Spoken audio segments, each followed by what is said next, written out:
कि यहाँ पे कलवर्ट बंद है और सारा पानी रोड में आ रहा है और इतने बुरे हाल है कि हमने तो SUV है तो इसमें भी प्रॉब्लम आ रही है चढ़ने में। मतलब आज की डेट में रोड नहीं है, अगर कोई लोग देखे इसको तो ये नाला ही लगता है कि कहीं हम नाले में गाड़ी चला रहे हैं। एक महत्वपूर्ण बात आपको इस विजुअल में और देखने को मिलेगी, कैसे कैसे लोग इस क्षेत्र में अपनी गाड़ियां चला रहे हैं। एक ट्रक का चालक खुद कहता है, इस रोड में दोबारा नहीं आऊंगा, अभी तक तो इसीलिए आता था कि और चले कहां, मेरी गाड़ी के कागज नहीं है, परमिट नहीं है। मैंने जो लोग अवैध तरीके से गाड़ियां चला रहे हैं, जिसके कागज नहीं है, जो अवैध तरीके से चल रही है, या तो फिर चोरी की है, या फिर टैक्सेस भरे हुए नहीं है, या फिर इंश्योरेंस नहीं है, इसका मतलब है कि अवैध गाड़ियां ही इस क्षेत्र में चल रही हैं।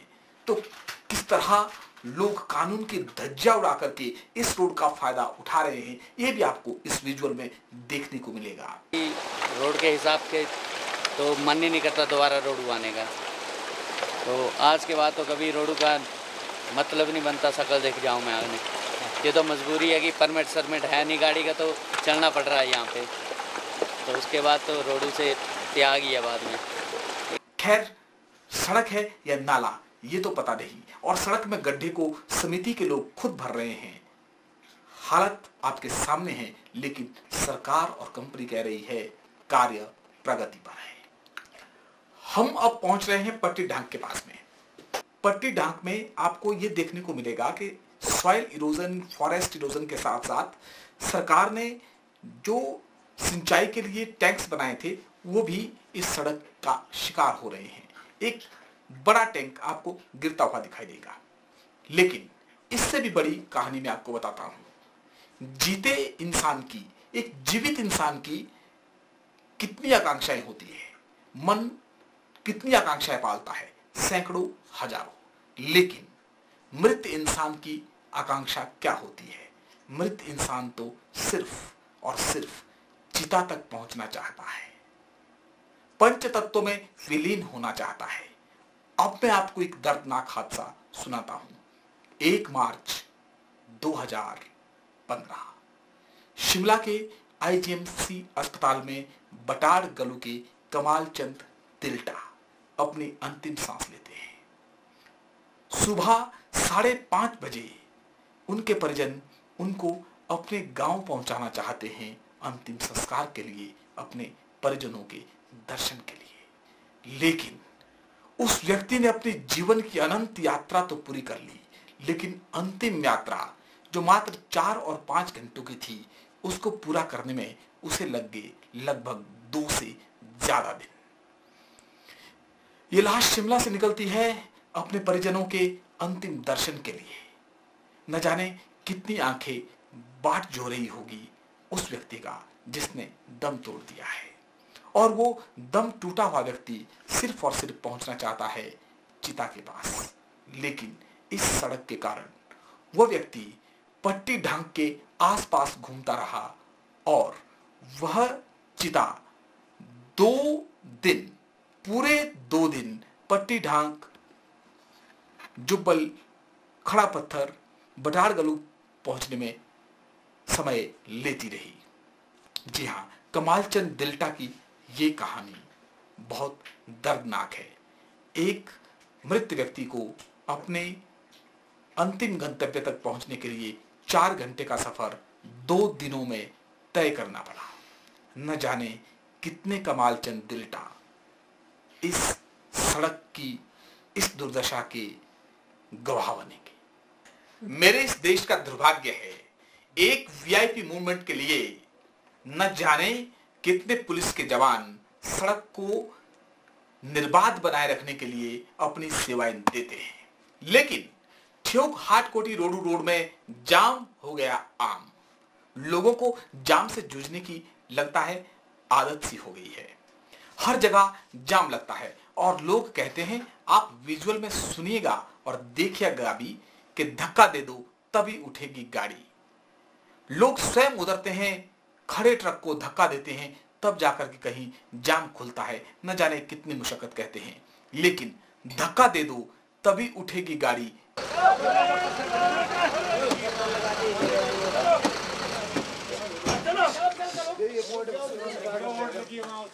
अरे धक्का देंगे तभी उठेगी।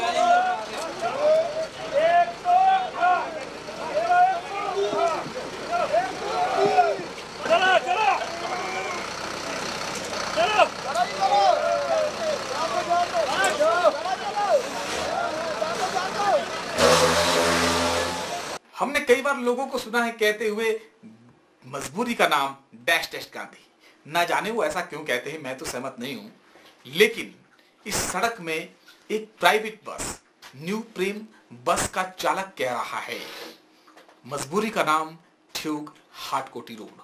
वो ये कह रहे हैं कि सामान्यतः 4 और 5 घंटे में तय होने वाला सफर 12 से 15 घंटे ले रहा है और कंपनी और सरकार माननीय उच्च न्यायालय को जवाब दे रही है कि हम इस सड़क में आशातीत काम कर रहे हैं, जिसका मतलब है कि आपकी मैन पावर मशीन पावर दोनों काम कर रही होगी। लेकिन रोज इस सड़क पर चलने वाले ड्राइवर से बड़ा गवाह कौन हो सकता है कि क्या कंपनी काम कर रही है या नहीं।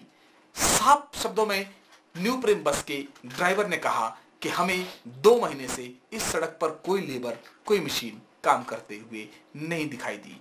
यही तो हम बताना चाहते हैं कि न्यायालय में वस्तु स्थिति नहीं रखी जा रही है, फिर भी सरकार और कंपनी अपनी जिम्मेदारियों से भाग रही है, बच रही है, बहाना ढूंढ रही है। तो आज का क्या है, रोज़ का यही हाल है। 4 घंटे के सफ़र करिए 10 घंटे लग जाते हैं। आज भी ट्रक खराब हो गया रोड के, वैसे हिस्सा टूट गया उसका, तो इससे तो सवारियाँ इतनी परेशान है कि आज तो चलो थोड़ा दिन है, मौसम भी ठीक है, नहीं तो कभी रात में तो इतनी प्रॉब्लम हो जाती। रात को 2-2 बज जाते हैं, बच्चे पानी के लिए तरसते हैं। ना जगह भी ऐसी है कि ना पानी खाने पीने कुछ भी अरेंज नहीं है, ना कोई दुकान हो या कुछ हो, तो चलो थोड़ा सवारियाँ भी करते हैं। तो यहाँ तो ये तो कम से कम 1 साल से कंटिन्यू हम ही चल रहे हैं। 1 साल से यही इतना बुरा हाल है कि कभी भी 4 घंटे के सफ़र के लिए 10-10 12-12 घंटे लग जाते हैं। रात को 2-2 बजे भी हम चिड़गांव पहुँचते हैं जाके। तो इससे तो इतनी बुरी कंडीशन है कि हालत ही ख़राब है। आने को तो मन भी नहीं करता कि हम इस रोड पे आए पे, लेकिन क्या करें, मजबूरी है। अच्छा, कभी सरकार से इस बारे में शिकायत की? सर कई बार 1 साल में तो तकरीबन पता नहीं कितनी बार, तो मीडिया वालों ने कभी किसी ने कभी कोई क्या कोई कौन पूछता रहता, लेकिन कोई भी इस बारे में कोई सुनवाई नहीं करता है। जो कंपनी आई है C&C, वो कहीं काम कर रही है? हमें तो इस साल 6 महीने में तो कभी दिखी नहीं। कभी कभार ही होती है जो महीने में 1 आधा रोड पे दिख जाए, अदरवाइज हमें 1-2 महीने से लगातार कंटिन्यू कोई भी रोड पे कोई काम नहीं चल रहा है। आजकल कहीं काम करते नज़र आ रहे हैं C&C? बिल्कुल जी, कभी दिखे नहीं। कंडीशन है, या तो इस रोड की हालत सुधारे या किसी और अच्छी कंपनी को काम दी जाए जो कि फटाफट जितना जल्दी हो सके वो काम कंप्लीट करे। हमारे मालिक ही जानते हैं कि 10,000 रुपये गाड़ी कमा के ले जाती है, 20,000 का नुकसान हो जाता है। गाड़ी तो इतनी बुरी खस्ता हालत है कि 6 महीने हुए मेरी गाड़ी का हुआ, इसकी इतनी बुरी कंडीशन है कि लगता है कि 2 साल पुरानी गाड़ी है, 10 साल पुरानी है। हमने सुना है कि धान अच्छा उपजे इसके लिए मिट्टी उपजाऊ होनी चाहिए और साथ में नमी। मैं खड़ा पत्थर के आसपास आपको ऐसा ही दृश्य दिखाने जा रहा हूं। मिट्टी भी उपजाऊ है और नमी भी खूब है, तो क्या इस सड़क में गाड़ी चलाएं या धान उगाएं? जी हां, ये तो प्रश्न है। खैर, लाइटर मूड में हमने ये बात कर ली, लेकिन आगे मैं आपको दिखाने जा रहा हूं मेले में जाते हुए ऐसे अंत्योदय श्रेणी में खड़े लोगों को जो बेचारे न जाने कैसे दिन भर की रोटी कमाते हैं। वो क्या कह रहे हैं? वो कह रहे हैं इस सड़क में आना पाप है। अब उनको कौन समझाए कि सड़क में आना पाप नहीं है, सड़क को ना बनाना पाप है। इसमें तो आना ही महापाप है। इधर तो बाबू कहाँ से आए आप? है छैला से आए। कहाँ जा रहे हैं? रोड उजा मेले में 8 कोटी। रोड कैसा है? रोड बहुत बुरा है जी इधर में। क्या कर रहे हैं अब इस रोड का? इसका थोड़ा सुधार होने चाहिए जी, और क्या है? हाँ जी, अब बहुत बुरा पाप है जी। जो इस रोड पे एक दफा आ गया दोबारा नहीं आएगा, वो जिंदगी में कभी नहीं आएगा। नहीं आएगा जी, सही बात है, कभी नहीं आएगा जी। हाँ, जैसी मर्जी गाड़ी हो, बुरा हाल है। ड्राइवर एक दफा आएगा, रोज आएगा इधर। हाँ, दे दिया इसको। कितने देता है? 2300 रुपये। हाँ, 2300। हाँ जी, गाड़ी वाले आते नहीं इधर। बड़ी मुश्किल से भी परेशान होके एक भाई जी इसको बोला, जब आए रोड गंदा के आए जा नहीं पाएंगे। अभी हमने देखा कि मेले में जा रहे दिन दिहाड़ी कमाने वाले लोगों ने अपनी बात किस बेबाकी के साथ रखी। हमने आगे जाकर के एक ड्राइवर से बात की जो ना यहाँ का बाशिंदा है, लेकिन इस सड़क पर गाड़ी चलाता है, अपनी सेवाएं देता है। उसने अपनी भाषा में कहा, गियर बोल रहा है, हिस्सा बोल रहा है, स्टीयरिंग बोल रहा है, सब कुछ बोल रहा है, गाड़ी का पुर्जा पुर्जा बोल रहा है। हम भी बताना चाहते हैं कि आम आदमी भी बोल रहा है, लेकिन कौन मौन है? कौन मौन है? जिसकी जिम्मेवारी है सड़क ठीक करना, जिसकी जिम्मेवारी है लोगों को सुविधा देना, वो शासन और प्रशासन में बैठे हुए लोग मौन है। बाकी जनता भी बोल रही है, गाड़ी के पुर्जे भी बोल रहे हैं, लेकिन वो लोग मौन है जिनको जागृत होना चाहिए। हफ्ते में 2 चक्कर है, लेकिन जितना चक्कर का मैं कमाई है उतनी सब गाड़ी में लग जा रही है। हर चक्कर कभी पटे टूट रहे हैं, कभी गियर बोल रहा है, कभी हिस्सा बोल रहा है। हर चक्कर यही है। ये रोड की इतनी बुरी दुर्दशा है कि यहाँ पैदल चलना भी मुश्किल है, गाड़ी लेके तो चलना बड़ी दूर की बात है। अब होगी हुई है, कब की फंसी हुई है गाड़ी, कीचड़ है इसमें, जेसीबी नहीं, कुछ नहीं। यहाँ पे मेरी गाड़ी को 2-3 घंटे हो गए यहीं फंस। अब हम पहुंच रहे हैं खड़ा पत्थर। हमारा 19 तारीख का ये सफर लगभग समाप्त होने को है, सांझ ढलने को है। लेकिन मैं एक प्रश्न पूछना चाहता हूं। जो विजुअल मैं आपको दिखा रहा हूं सड़क का, यदि आप अपने वाहन को लेकर के, अपने परिवार को लेकर के इस सड़क पर यात्रा करने के इच्छुक हैं, यह स्थिति देखने के बाद में, तब तो हम सफर को यहीं समाप्त कर देते हैं। लेकिन यदि आपका उत्तर है कि ना बाबा ना, इस सड़क पे नहीं जाएंगे, तो सफर जारी रखते हैं, इंतजार करते हैं कल के सफर का। संघर्ष समिति के सदस्यों की यात्रा का ये तीसरा और अंतिम दिन 20 मार्च 2015। हम निकलते हैं खड़ा पत्थर से हाटकोटी रोडू की ओर में और पहुंचते हैं सनाबा के पास में। मैंने पहले भी सेब के बगीचों का जिक्र किया। मैंने कहा कि किस तरह पुत्र के समान बागवान अपने बगीचे के पेड़ को पालता है। हम उस मान्यता के लोग हैं जिसमें कहा गया है वृक्ष की महिमा का गुणगान, और उस गुणगान को करते हुए कहा गया है ब्रह्मा मूले त्वचे विष्णु शुच शिखा महेश्वरा पत्रे पत्रे देवताणी वृक्ष देवेभ्यो नमो नमः। अर्थात कि वृक्ष के मूल में ब्रह्मा है और तने में विष्णु है और पत्तों पत्तों में देवता है और शिखर में भगवान शिव विराजमान है। उस वृक्ष की आराधना हम करते हैं, लेकिन जो बागवान वृक्ष को खुद पालता है, बड़ा करता है, उसका पौधा जब सड़क पे आकर के गिरता है शासन और प्रशासन की लापरवाही के कारण, तो उसका जिम्मेवार कौन है? आइए जरा देखते हैं कि कैसे सेब के पौधे धराशायी हो गए हैं, कैसे एक बागवान की 20-25 साल की मेहनत और महत्वाकांक्षा सड़क पर मिट्टी में धूल फांक रही है। यहाँ पर लोगों का जो आजीविका है उस पर भी असर पड़ रहा है। यहाँ की जो हमारी आर्थिकी है, बाग बगीचे, उनकी ये दशा हो गई है। कंपनी की लापरवाही और सरकार की जो एक उदासीन रवैया है, उससे ये जो बागवानी क्षेत्र है जो प्रभावित हो रहा है। सारे बगीचे स्लाइडिंग में जा रहे हैं, जो आप देख ही रहे हैं। सारे जड़पट हो गया है इधर सारा, और लोगों को एक एक पौधा तैयार करने में उम्र बीत जाती है, 4-4 साल लगते हैं, और उसकी ये दशा है। और कंपनी इस पर गौर नहीं कर रही है, ना ही सरकार का कोई इसके ऊपर ध्यान है। तो हम प्रशासन से अनुरोध करते हैं कि इस पर थोड़ा गौर फरमाएं और कंपनी को आगाह करें। इस सफर में हमारी मुलाकात हुई इंजीनियर रमेश भावटा से, जो इसी क्षेत्र को संबंध रखते हैं। उन्होंने टेक्निकल टर्म्स में हमको बताया कि किस तरह से 5 घंटे के काम को डिले किया गया है। वो बता रहे हैं सड़क की स्थिति और कंपनी का रवैया। पूरा जो है क्रॉस ड्रेनेज बनानी थी और बड़ा तंग पॉइंट है और एक्सीडेंट प्रोन एरिया है, इसकी ओर भी कोई ध्यान नहीं है। यहाँ पे भी कुछ नहीं है। विड्थ हालांकि रोड कितनी ज़्यादा नहीं है, पानी को अगर इसकी निकासी तकनीकी रूप से की जाती, मुझे लग रहा है जो पुराना PWD के जो पुराना रोड था जिसके हाईवे का था, उसके जो कलवट है उसके माध्यम से पानी जा रहा है, क्योंकि वो मुश्किल से 3 मीटर का कलवट होता है, इसलिए रोड विड्थ कम है। यहाँ पे पूरा एक कीचड़ है अगल बगल में। अगर को उधर से कोई गाड़ी आ रही होगी तो उसको वहाँ रुकना होगा। कि छोटी छोटी तकनीकी रूप से जो चीज़ें जो की जा सकती है, माना कि ये स्नो बाउंड एरिया है, यहाँ पानी लगातार आता है, लेकिन इसके लिए जो चौड़ाई रोड की होनी चाहिए इसलिए पूरी नहीं है कि यहाँ पे बॉक्स कलवर्ट बना ही नहीं है, अभी तक काम ही नहीं शुरू किया गया। क्योंकि छोटी छोटी खामियाँ हैं सड़क में, इसका जो है इसका जो ध्यान में है ही नहीं है, ये विभाग की भी नहीं है और कॉन्ट्रैक्टर के लिए कोई डायरेक्शन नहीं है। जो भी कंपनी है उसको ये चीज़ें बतानी चाहिए।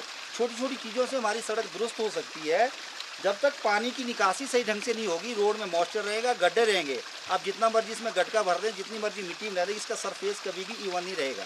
ये छोटी छोटी तकनीकी चीज़ें, इनकी ओर ध्यान देना बहुत ज़्यादा ज़रूरी है। जो हमारे स्टेट रोड प्रोजेक्ट में जो भी इंजीनियर्स यहाँ पे डिप्लॉय किए गए हैं, मुझे लगता है कि उनका ध्यान भी मात्र शिमला या कहीं अपने हेड ऑफिस में बैठे रहते हैं, अपने जो है फील्ड में उनका कोई मॉनिटरिंग नहीं है। हमारे यहाँ एक कहावत प्रचलित है, अतिथि देवो भव, अर्थात अतिथि ही देवता है। और वर्तमान काल में अतिथि कौन है? पर्यटक। पर्यटकों की इस क्षेत्र के बारे में क्या राय है, ये आपको एक नागपुर से आए हुए नौजवान बता रहे हैं, जो यहाँ पर्यटन बनकर आए हैं, साथ ही साथ वो इन्वेस्टर भी हैं, ऊर्जा के क्षेत्र में निवेश करना चाहते हैं। लेकिन यहाँ आने के बाद उनके क्षेत्र के बारे में क्या राय है, जरा सुनते हैं। नागपुर से आया हूँ और टूरिस्ट हूँ, लेकिन ये जो रोड की दशा देख के तो अगली बार से ऐसा लगता है ज़िंदगी में इस रोड पे कभी आना नहीं चाहिए आदमी ने। गाड़ी की हालत ख़राब, इंसान की सारी हड्डियां हिल जाए, ऐसी हालत इस रोड की। और काफ़ी परेशान हुए यानी हम आके यहाँ पे। आप किस पर्पज़ से आए थे यहाँ पे? हम आए थे घूमने के लिए ही, और इधर हाइड्रो प्रोजेक्ट भी चल रहा है, तो उसका भी थोड़ा काम देखने के लिए आए थे कि वहाँ कुछ काम मिल सकता है क्या। लेकिन यहाँ से अब जाते समय तो ऐसा सोच रहे कि हम वहाँ काम नहीं कर सकते अगर ये रोड की दशा रही तो। इस सफर में न जाने कितनी कहानियां सुनने को मिलेगी। जो विजुअल में आपको दिखाने जा रहा हूं, जो इंटरव्यू में आपको दिखाने जा रहा हूं, उसके बारे में दिल इतना ही कहता है कि मुलजिम तो मुलजिम थे, गवाह भी मुलजिम हो गए। मुलजिम तो मुलजिम थे, गवाह भी मुलजिम हो गए। वाक्या यूं हुआ कि चोर तो जागते रहे पर पहरेदार सो गए। चोर तो जागते रहे पर पहरेदार सो गए। आइए सुनते हैं मुलजिमों को ले जा रहे एक पुलिसकर्मी की व्यथा। मैं चौपाल से आ रहा हूँ जी। अच्छा। चौपाल से जुब्बल मुलजिम लेके आया था। अच्छा जी। जुब्बल से मुलजिमों का रिमांड ख़त्म हुआ है, तो पुलिस लाइन कैंथू जा रहा हूँ। लेकिन इस रोड की तो इतनी बुरी हालात है कि पीछे मुलजिम तो क्या, हमारे पुलिसकर्मी हैं पीछे, मेरे को उनका ध्यान रखना पड़ रहा है कि गड्ढे कैसे बचाऊँ। रोड का नामो निशान तक नहीं है, रोड बिल्कुल दिख नहीं रहा है, गड्ढे दिख रहे हैं।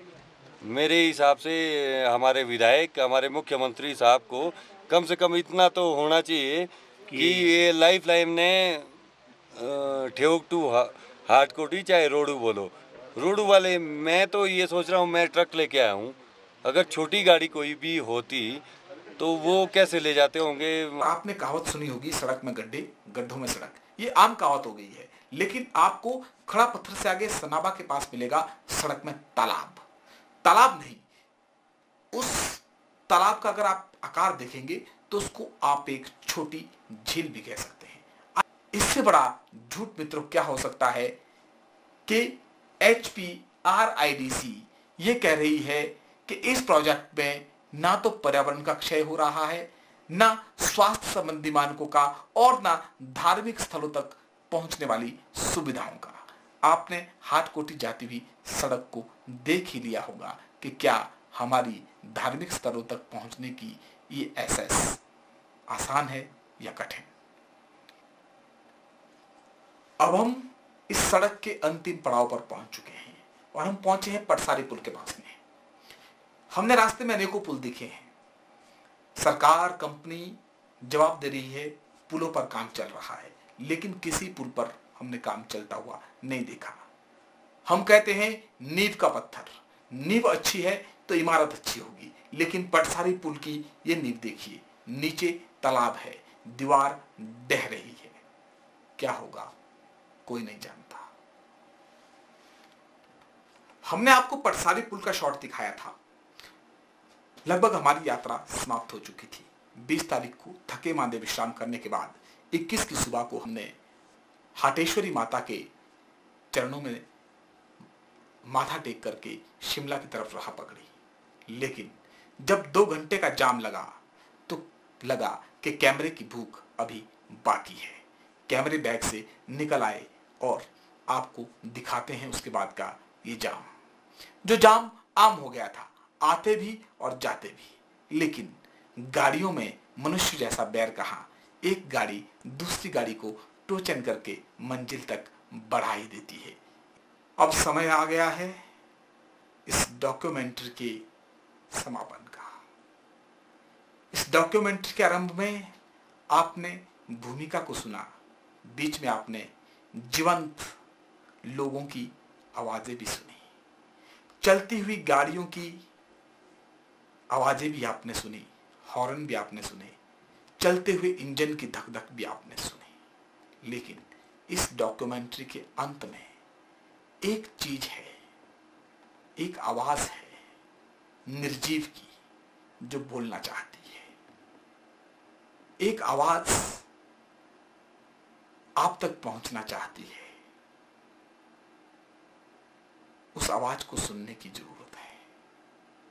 आइए सुनते हैं उस आवाज को, उस पुकार को।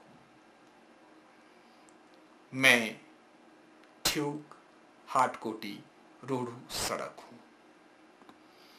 मैं 1959 और 60 से आज तक इस क्षेत्र के लोगों को अपनी सेवाएं दे रही हूं।